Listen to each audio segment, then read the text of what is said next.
Julian Koepcke has one of the most impressive and enthralling survival stories of the Amazon rainforest. Incredible good fortune, a determination to survive, and some basic survival training learned from her father all played their part in her miraculous tale. Without any of these, the ending could have been very different for the young German Peruvian.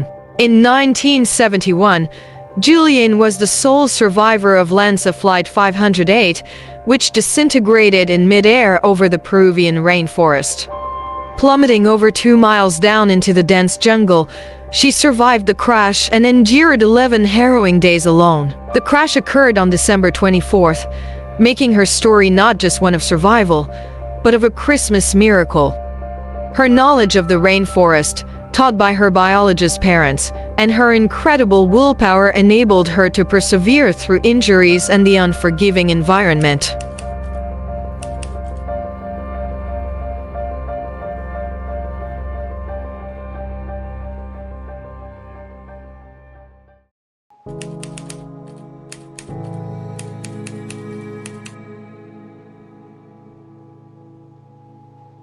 Born to German parents in 1954, Juliane Koepcke was raised in the Peruvian jungle, the very place she would later struggle to escape. Her father, Hans Wilhelm Koepcke, was a renowned zoologist, and her mother, Maria Koepcke, was a scientist who studied tropical birds. Together, they established a biological research station called Panguana, immersing themselves in the lush rainforest ecosystem. Juliane became a self-described jungle child as she grew up at the station. I learned a lot about life in the rainforest, that it wasn't too dangerous, she told the BBC in 2012. It's not the green hell that the world always thinks. Homeschooled at Panguana for several years, Juliane eventually went to Lima, the Peruvian capital, to complete her education. In 1971, Juliane and Maria booked tickets to return to Panguana to join her father for Christmas. Her mother wanted to arrive early, but Juliane was eager to attend her Year 12 dance and graduation ceremony.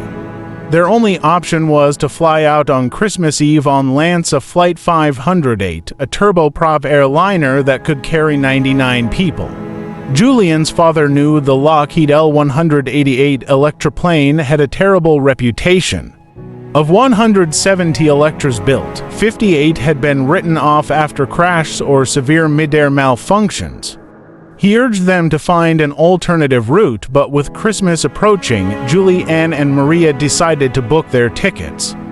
The flight initially seemed routine. Seated in the second row from the back, Juliane took the window seat while her mother sat in the middle.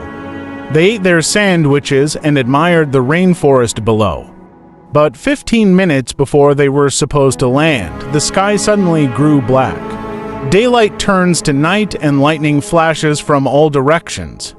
People gasp as the plane shakes violently, Juliane wrote in her memoir, "When I fell from the sky, *. Bags, wrapped gifts, and clothing fall from overhead lockers. Sandwich trays soar through the air and half-finished drinks spill onto passengers' heads. People scream and cry. Maria, a nervous flyer, murmured to no one in particular, "I hope this goes all right." Juliane recalled seeing a huge flash of white light over the plane's wing, which seemed to plunge the aircraft into a nosedive. "Now it's all over," Juliane remembered Maria saying in an eerily calm voice. Then the screams of the other passengers and the thundering roar of the engines seemed to vanish. "The next thing I knew, I was no longer inside the cabin," Juliane told the New York Times earlier this year. "I was outside, in the open air. I hadn't left the plane had left me."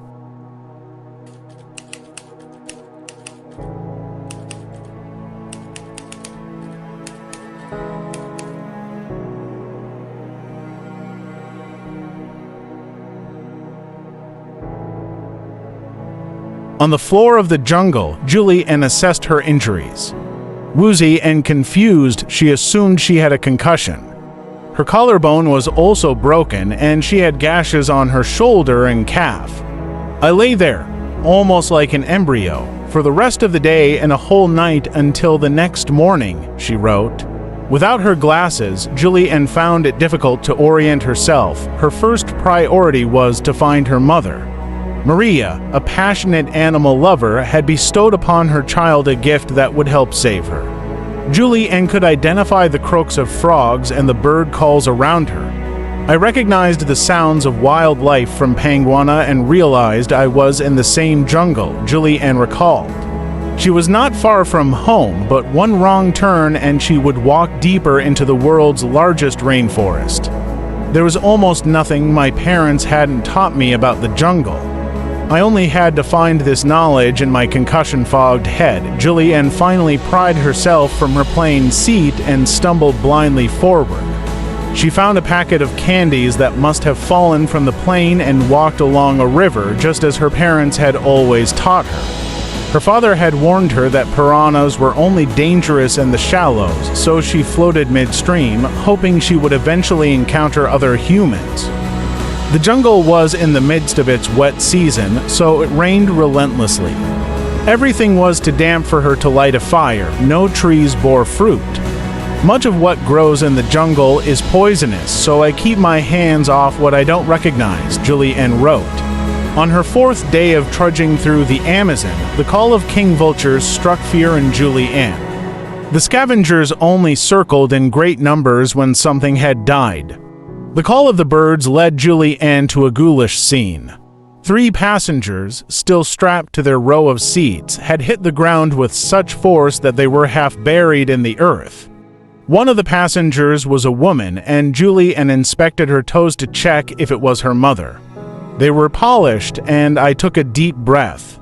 My mother never used polish on her nails, she said.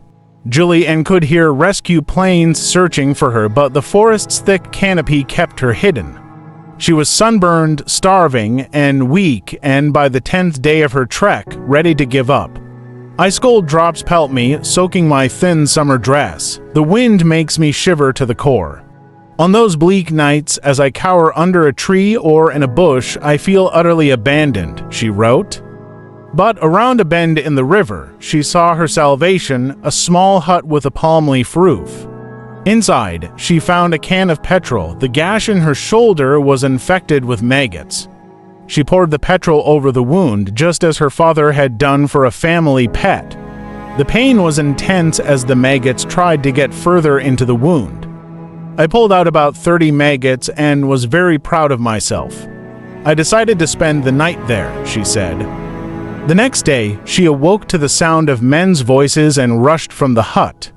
The local Peruvian fishermen were terrified by the sight of the skinny, dirty, blonde girl.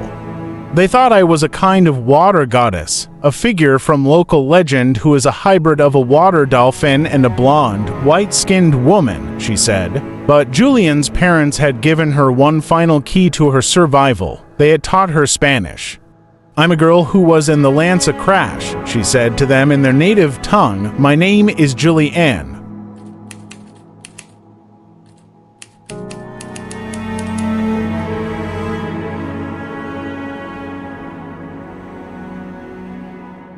Over the years, Juliane has struggled to understand how she came to be the only survivor of LANSA Flight 508. 90 other people, including Maria Koepcke, died in the crash.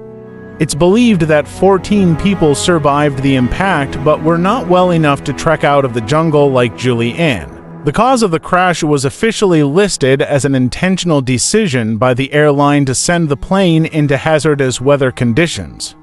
Juliane later learned the aircraft was made entirely of spare parts from other planes. With her survival, Juliane joined a small club. Dozens of people have fallen from planes and walked away relatively unscathed. A 23-year-old Serbian flight attendant, Vesna Volovio, survived the world's longest-known fall from a plane without a parachute just 1 year after Juliane. A mid-air explosion in 1972 saw Vesna plummet 9 kilometers into thick snow in Czechoslovakia.